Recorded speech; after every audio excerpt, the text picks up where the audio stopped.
Hello viewers, कैसे हो आप सब लोग। उम्मीद करता हूँ बहुत अच्छे से होंगे। स्वागत है आपका मेरे YouTube channel study with doctor Pawan Oberoi. मैं doctor Pawan Oberoi, former principal of Vidyottama girls PG college Khatauli district Muzaffarnagar. Students, आज हमारी जो बेस्ट एमसीक्यूज क्वेश्चंस मैंने टीजीटी पीजीटी के लिए जो स्टार्ट कर रखे हैं, तो उसमें आज मैं आपके लिए फॉरेन ट्रेड से रिलेटेड कुछ क्वेश्चंस लेके आया हूँ।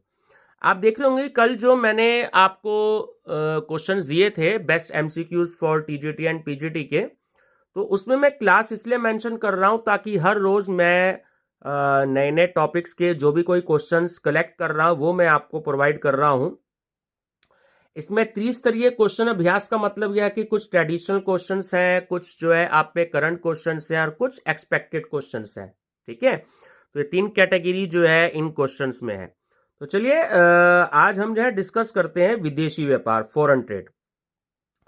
तो विदेशी व्यापार एक व्यापक अवधारणा है जिसके अंतर्गत किसी देश की अर्थव्यवस्था विश्व के अन्य देशों की अर्थव्यवस्था से आयात और निर्यात करता है। ठीक है, ताकि अपनी आवश्यकताओं की वस्तुएं मंगाई जा सकें और जो अतिरेक मतलब जो सरप्लस हो जाती हैं, जो अधिक वस्तुएं हो जाती हैं, तो उन उत्पादित वस्तुओं को बेचा जा सके, जिनसे न केवल देश को अपनी आवश्यकता की वस्तुएं भी प्राप्त होती हैं, अपितु विदेशी मुद्रा भंडार में वृद्धि और अन्य देशों के साथ संबंधों में मजबूती और अधिक उत्पादन करने की प्रेरणा मिलती है। ठीक है, तो जो विदेशी व्यापार होता है किसी भी देश से संबंध स्थापित करने का पहला कदम होता है। ठीक है, चलिए ये था एक तो बहुत ही ब्रीफ इंट्रोडक्शन। चलिए अब स्टार्ट करते हैं हमारे ट्रेडिशनल क्वेश्चंस। ठीक है, कि वर्तमान में रुपए की परिवर्तनशीलता का अर्थ है, इसमें आपका ऑप्शन नंबर सी करेक्ट है कि रुपया सभी प्रकार के चालू व्यवहारों के लिए विदेशी मुद्रा में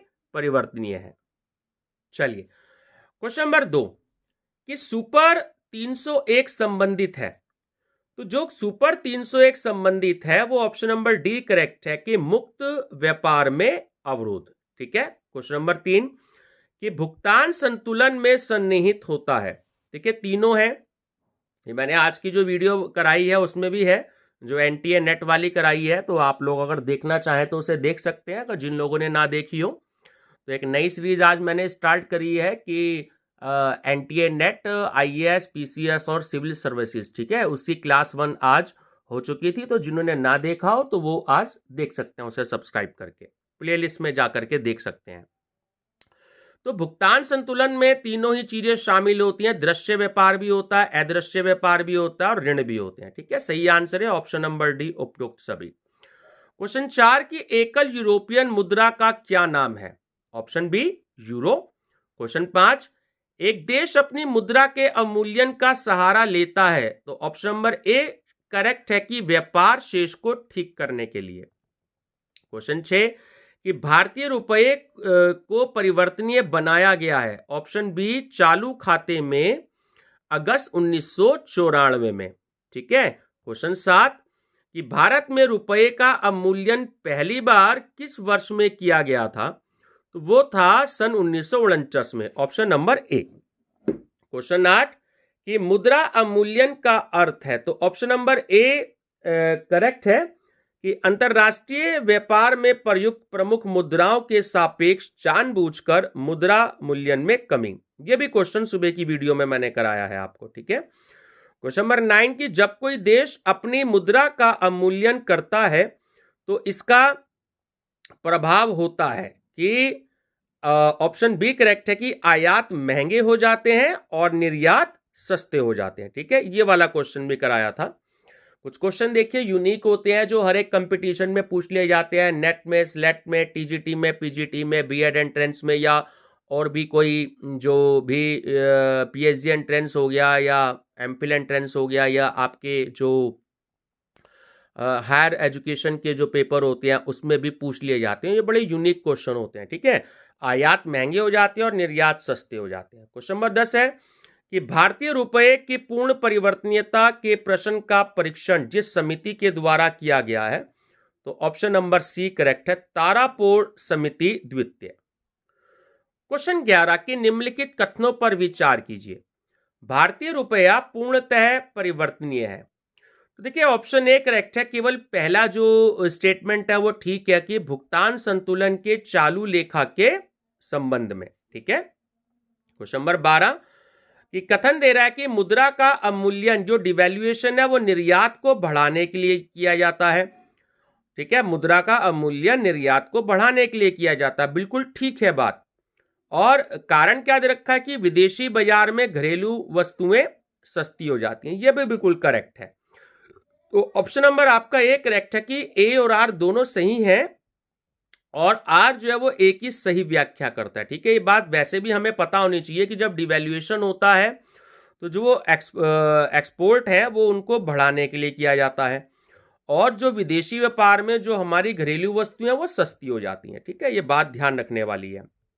क्वेश्चन 13 कि यूरो राष्ट्रीय मुद्रा है, तो ऑप्शन सी करेक्ट है कि यूरोपीय संघ के केवल 19 राज्यों की। ठीक है। क्वेश्चन 14 कि नई मुद्रा यूरो किस वर्ष से प्रारंभ की गई थी, तो ऑप्शन नंबर डी करेक्ट है, सन 1999 से। क्वेश्चन 15 कि निम्नलिखित कथनों पर विचार कीजिए। ठीक है, तो देखिए ऑप्शन नंबर ए करेक्ट है, बहुत ही इंपॉर्टेंट है ये, अपने आप में 3 एमसीक्यूज बनते हैं। ठीक है, पॉइंट वाइज भी क्या है कि पहला, दूसरा, तीसरा कथन बिल्कुल ठीक है कि भारत में जो प्रथम ईपीजेड, ठीक है, एक्सपोर्ट प्रोसेसिंग जोन की जो स्थापना हुई थी वो सन 1965 में हुई थी। ठीक है। पॉइंट नंबर 2 कि भारत वर्ष में जो सेस था, स्पेशल इकोनॉमिक जोन, वो नीति अपनाई गई थी 2000 में। ठीक है, ये अपने आप में क्वेश्चंस आते हैं। जो स्पेशल इकोनॉमिक जो एक्सपोर्ट प्रोसेसिंग जोन है वो 1965 में और जो स्पेशल इकोनॉमिक जोन है वो 2000 में बनाई गई थी। ठीक है, और जो पॉइंट 3 है कि बड़ोदरा पटोला सिल्क के लिए प्रसिद्ध है। ठीक है, तो ऑप्शन नंबर ए जो है वो आपका करेक्ट है। क्वेश्चन नंबर 16 कि किसके निर्यात से भारत की निर्यात आय में सर्वाधिक योगदान होता है, तो ऑप्शन बी करेक्ट है, रत्न एवं आभूषणों के। चलिए क्वेश्चन 17 है कि जो स्पेशल इकोनॉमिक जोन है, विशेष आर्थिक जोन, वो अधिनियम संसद द्वारा पारित किया गया था कब, सन 2005 में। ठीक है, ध्यान रखेंगे। क्वेश्चन 18 कि भारत का प्रथम निर्यात उपयोगीकरण क्षेत्र यानी कि एक्सपोर्ट प्रोसेसिंग जोन का सृजन हुआ था, ऑप्शन ए कांडला में। क्वेश्चन 19 कि भारत का 50% से अधिक आयात आता है एशियाई देशों से, option B. Question 20 EXIM bank यानी कि export import bank of India की स्थापना कब हुई थी, ऑप्शन नंबर डी करेक्ट है, सन 1982 में। क्वेश्चन 21 की अंतरराष्ट्रीय व्यापार का प्रमुख प्रहरी है, ऑप्शन नंबर सी करेक्ट है, WTO, world trade organisation. Question 322 की सुपर 301 क्या है। देखिए सुपर 301 का क्वेश्चन नंबर 2 था जो अभी अभी कराया, तो वहां तो था कि मुक्त व्यापार में अवरोध है। ठीक है, अब आपसे पूछ रहा है जो सुपर 301 है, एक्चुअली ये ऑप्शन सी करेक्ट है कि अमेरिकी व्यापार कानून की वह धारा है जो उन्हें अपने आयात पर उच्च सीमा शुल्क लगाने के लिए जो है वो लगाने की शक्ति देती है। ठीक है। क्वेश्चन नंबर 23 डंकल ड्राफ्ट क्या था, तो ऑप्शन नंबर ए करेक्ट है कि उरुग्वे चक्र समझौते से संबंधित था। ठीक है। Question number 24 break even point क्या है, ब्रेक इवन बिंदु क्या है, आप सब जानते हैं कि वह स्थिति जब फर्म को ना तो लाभ हो और ना ही हानि हो। क्वेश्चन 25 ट्रेड पॉइंट की स्थापना का उद्देश्य, तो ऑप्शन बी करेक्ट है कि आयात निर्यात संबंधी सूचनाओं का आदान प्रदान करने वाले देश। क्वेश्चन 26 कि भारतीय निर्यात को प्रोत्साहित करने के लिए इंडिया ब्रांड इक्विटी फंड किस मंत्रालय द्वारा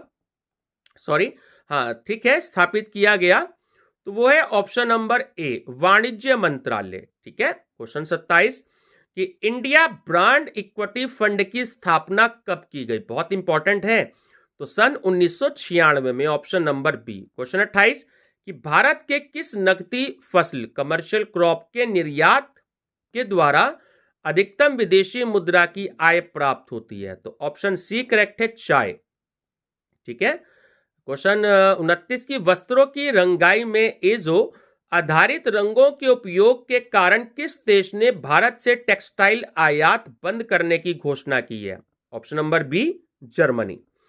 क्वेश्चन 30 है कि विदेशी व्यापार को बढ़ावा देने के लिए भारत में विशेष आर्थिक क्षेत्र जो स्पेशल इकोनॉमिक जोन है उसकी स्थापना किस देश की तर्ज पर की गई है? ठीक है, मोस्ट इंपॉर्टेंट क्वेश्चन है। ऑप्शन नंबर सी करेक्ट है, चीन। क्वेश्चन 31, कालीनों के निर्यात के संदर्भ में कालीन चिन्ह किस तथ्य का परिचायक है? तो ऑप्शन सी, यह घोतक है कि वस्तु बनाने में बाल श्रम का उपयोग नहीं हुआ है। क्वेश्चन 32, देखिए ये आपको मैचिंग दे रहा है, एक तो एक्सपोर्ट डेवलपमेंट सेंटर है और एक रिलेटेड गुड्स है। ठीक है, तो मैं आपको बता दूं इसमें आपका ऑप्शन नंबर बी जो है वो बिल्कुल करेक्ट है। ठीक है, कि जो आपका खुर्जा है वो आपका क्ले पोर्ट से रिलेटेड है। 5th नंबर जो आपका बी है पानीपत, वो आपका रिलेटेड है 4 नंबर से। ठीक है, हैंडलूम टेक्सटाइल से। जो आपका 3 नंबर है जलंधर, वो एक जो है स्पोर्ट्स गुड्स है। और ऑप्शन डी है आपका आगरा, तो आगरा आपके लेदर शूज से रिलेटेड है 2 नंबर। और जो ई है आपका मुरादाबाद, वो आपका ब्रासवेयर हैंडीक्राफ्ट से रिलेटेड है 1 नंबर। ठीक है, ऑप्शन नंबर बी करेक्ट है। क्वेश्चन 33 कि निम्नलिखित में से कौन से संगठन भारत के आयात निर्यात को प्रभावित करते हैं? तो देखिए इसमें पॉइंट नंबर आपका ऑप्शन नंबर बी करेक्ट है, 2 नंबर और 4 नंबर, यानी कि एक तो एक्सिम बैंक हो गया और एक आपका हो गया एफसीआई। ठीक है, भारतीय खाद्य निगम, फूड कॉर्पोरेशन ऑफ इंडिया। चलिए क्वेश्चन 34 है कि निम्नलिखित में से कौन सा कथन सत्य है? तो देखिए इसमें आपका ऑप्शन नंबर सी करेक्ट है कि सुपर 301 के कारण भारत का अमेरिका के साथ व्यापार अप्रभावित है। ठीक है, अब देखिए कुछ करंट क्वेश्चंस हैं। ठीक है, क्वेश्चन 35 है कि भारत सरकार की नई विदेशी व्यापार नीति की समय अवधि है? तो ऑप्शन डी करेक्ट है, 2004 से 8। क्वेश्चन 36 कि विश्व व्यापार संगठन डब्ल्यूटीओ निम्न में से किसका अंग है? तो ऑप्शन सी करेक्ट है, गेट सदस्यों द्वारा स्थापित। क्वेश्चन 37 कि निम्नलिखित संगठनों में से कौन सा संगठन निर्यातकों को विभिन्न जोखिमों हेतु बीमा प्रदान करता है? तो वो होता है ऑप्शन नंबर डी, ईसीजीसी। ठीक है, export credit and guarantee corporation. Question 38 की वर्ष 2006 में नाथुरा दर्रा सिल्कवे कहते हैं इंग्लिश में, जिन देशों के बीच सीमा पार व्यापार के लिए पुनः खोला गया वह देश है? ऑप्शन बी, भारत और चीन। क्वेश्चन 39 की स्पेशल इकोनॉमिक जोन अधिनियम किस वर्ष में प्रभावी हुआ? तो वो हुआ सन 2006 में, ऑप्शन सी। क्वेश्चन 40 पश्चिम बंगाल के नंदीग्राम में सेज स्पेशल इकोनॉमिक जोन नीति के अंतर्गत किस समूह को अनुमति दी गई? तो वो था ऑप्शन सी, सलीम समूह। ठीक है, क्वेश्चन 41 की एशिया का प्रथम एक्सपोर्ट प्रोसेसिंग जोन की स्थापना कब और कहां की गई? ये रिपीट है क्वेश्चन।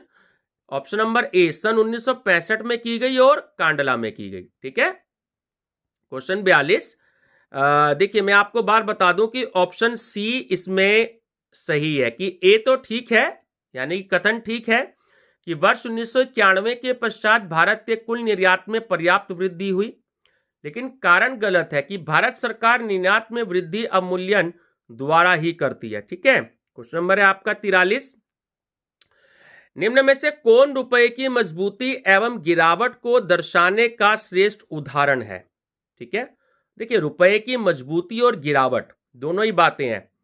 तो अगर $1 जो है वो 40 रुपया, ये तो होगी मजबूती, और $1 इज इक्वल टू 60 रुपया। ठीक है, चलिए आपका ऑप्शन नंबर ए ठीक है। क्वेश्चन 44 की डब्ल्यूटीओ पर विश्व प्रसिद्ध आतंकी हमला कब हुआ? तो वो हुआ था ऑप्शन नंबर बी, 11 सितंबर सन 2001 में। ठीक है, क्वेश्चन 45 ध्यान रखिएगा, डेट बहुत इंपॉर्टेंट है, 11 सितंबर 2001 में। 2001 सबको याद रहता है, बट 11 सितंबर भी आपको याद रखना है। क्वेश्चन 45 कि भारत के प्रमुख व्यापारिक भागीदार निम्नलिखित में से कौन है? ऑप्शन बी चीन। क्वेश्चन 46, निम्न में से अवमूल्यन के सकारात्मक प्रभाव नहीं है, तो ऑप्शन डी करेक्ट है, व्यापार शेष अनुकूल। ठीक है, नहीं होगा, जो बैलेंस ऑफ ट्रेड है वो नहीं होगा। क्वेश्चन नंबर 47 कि एंटी डंपिंग का प्रयोग एक देश तब करता है जब, अब देखिए मैं आपको बार बताऊं, कथन और रीजन कारण दोनों ठीक है, कि कोई देश या फर्म अपने उत्पादों को विदेशी बाजार में वहां के प्रचलित मूल्यों से कम पर बेचे। ठीक है, कोई देश या फर्म अपने उत्पादों को विदेशी व्यापार में वहां के प्रचलित मूल्य से कम पर बेचे। और भारत सरकार ने वर्ष 2009-10 में 15 उत्पादों के आयात पर एंटी डंपिंग ड्यूटी लगाई थी, जिसमें से 11 जो प्रोडक्ट थे वो चीन के थे। क्वेश्चन 48 कि भारत में एफडीआई यानी कि फॉरेन डायरेक्ट इन्वेस्टमेंट करने वाले शीर्ष देशों में निम्न में से कौन देश शामिल है? तो option number A Singapore, Mauritius, UK और नीदरलैंड। क्वेश्चन 49 कि निम्न में से कोर सेक्टर के से क्षेत्र संबंधित नहीं है। देखिए कोर सेक्टर से रिलेटेड जो परिवहन नहीं है। ठीक है, क्वेश्चन 50 की निम्न विनिमय दर प्रणाली जो है वो निम्न विनिमय दर प्रणाली में से कौन सी विनिमय दर प्रणाली भारत में प्रचलित है? तो वो है option number be flexible exchange rate system. Question 51 कि भुगतान संतुलन के पूंजी खाता में से कौन संबंधित नहीं है? तो ऑप्शन नंबर डी करेक्ट है कि निवल वस्तु एवं सेवाओं का आयात मूल्य। ठीक है, क्वेश्चन 52 कि भारत में सर्वाधिक एफडीआई प्राप्त करने वाले राज्यों को सही क्रम में लगाइए। ठीक है, तो ऑप्शन नंबर सी करेक्ट है आपका, कि पहले आता है आपका महाराष्ट्र, फिर आता है आपका दिल्ली, फिर आता है आपका तमिलनाडु, फिर आता है आपका महाराष्ट्र और फिर आता है आपका गुजरात। ठीक है, क्वेश्चन 53 कि निम्न में से विश्व के सर्वाधिक कर्जदार देश में कौन सा देश शामिल नहीं है? तो ऑप्शन नंबर ए है अमेरिका। क्वेश्चन 54 की मार्च 2014 के अंत तक भारत का जो विदेशी ऋण है वो कितने बिलियन डॉलर का रहा? वो रहा ऑप्शन नंबर ए 442.2। क्वेश्चन 55 17 अक्टूबर 2014 के अंत तक भारत का कुल विदेशी मुद्रा भंडार, ठीक है, कितने बिलियन डॉलर रहा? तो ऑप्शन नंबर बी 313.68। क्वेश्चन 56 कि निम्न में से कौन भारत को विदेशी सहायता देने वाला सबसे बड़ा स्रोत है? तो option B Indian development form. ठीक है, चलिए अब कुछ एक्सपेक्टेड क्वेश्चंस हैं। देखिए बहुत ही इंपॉर्टेंट है ये वाला क्वेश्चन, क्वेश्चन नंबर 57। तो सीधे हम ऑप्शन पे बात करेंगे, जो वो डी ठीक है। जो दार्जिलिंग टी है ये रिलेटेड है आपका वेस्ट बंगाल से। ठीक है, जो बी है आपका फ्लावर्स, ये रिलेटेड है आपका उत्तराखंड से। जो सी है आपका जिंजर, वो आपका रिलेटेड है उड़ीसा से। और जो 1 है आपका एप्पल्स, वो रिलेटेड है आपका जम्मू एंड कश्मीर से। क्वेश्चन 58 के निम्न में से विदेशी व्यापार के संदर्भ में सत्य कथन है। देखिए ये चारों ही कथन आपके सामने हैं, तो ऑप्शन नंबर सी करेक्ट है। ठीक है, पहला, दूसरा, तीसरा, चौथा। कि एक देश का व्यापारिक तथा आर्थिक संबंध दूसरे देश को जोड़ता है, बिल्कुल ठीक है, से जुड़ता है। क्वेश्चन 2 की तकनीकी जानकारी एवं विशेष संसाधनों का आदान प्रदान होता है। क्वेश्चन 3 की विदेशी व्यापार विदेशी मुद्रा का मुख्य स्रोत है।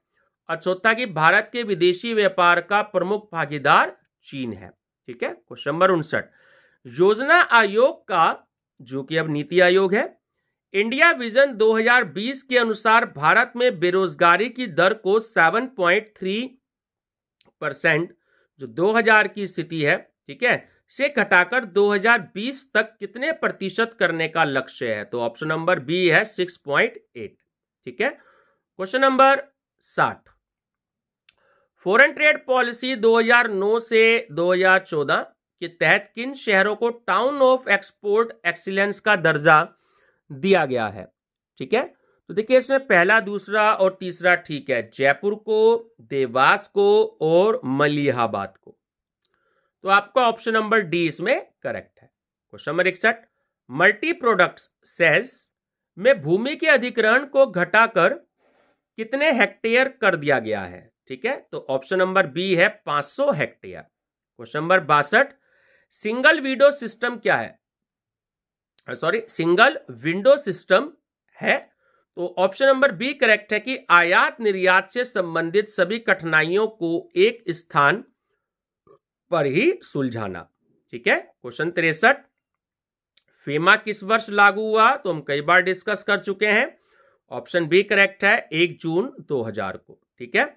और व्यूअर्स, लास्ट क्वेश्चन है इस वीडियो का और इस टॉपिक का, जो फॉरेन ट्रेड का मैंने आज चुना है आप सबके लिए, बहुत ही इंपॉर्टेंट टॉपिक है कि GAAR से संबंधित दिशा निर्देशों के मसौदे को अंतिम रूप देने के लिए कौन सी समिति गठित की गई? तो ऑप्शन नंबर ए करेक्ट है, पार्थ सारथी सोम। ठीक है व्यूवर्स, चलिए वीडियो पसंद आई हो तो लाइक शेयर सब्सक्राइब जरूर करिएगा। और जो लोग ये वीडियो मेरी फर्स्ट टाइम देख रहे हैं तो इससे पहले के जो है 3 लेक्चर हो चुके हैं, तो वो आप जो है most expected MCQs of TGT and PGT exam आपकी जो है क्लास, मैं उसमें क्लास दे रहा हूं, क्लास 1 2 3 4 इस तरीके से। ठीक है, तो आप उसको मेरा channel study with doctor Pawan Oberoi subscribe करके देख सकते हैं। वीडियो शुरू से लेकर के लास्ट तक जरूर देखिएगा। और एक सजेशन मैं आपको ये देना चाहूंगा कि अगर आप TGT PGT या NTA नेट की तैयारी कर रहे हैं या आप किसी भी डिग्री कॉलेज के लिए हायर एजुकेशन की तैयारी कर रहे हैं, तो आप प्लेलिस्ट में जाकर के मैंने कई सारे सब्जेक्ट्स के MCQs दे रखे हैं, तो आप उनकी स्टडी कर सकते हैं। ठीक है, अलग अलग सब्जेक्ट वाइज है, principles of marketing, corporate accounting, auditing, management accounting, तो आप अलग अलग प्लेलिस्ट के उसमें करके देख सकते हैं। ठीक है स्टूडेंट्स, कोई भी सजेशन हो तो आपका स्वागत है। और वीडियो पसंद आई हो तो लाइक शेयर सब्सक्राइब जरूर करिएगा। ठीक है स्टूडेंट्स, थैंक यू।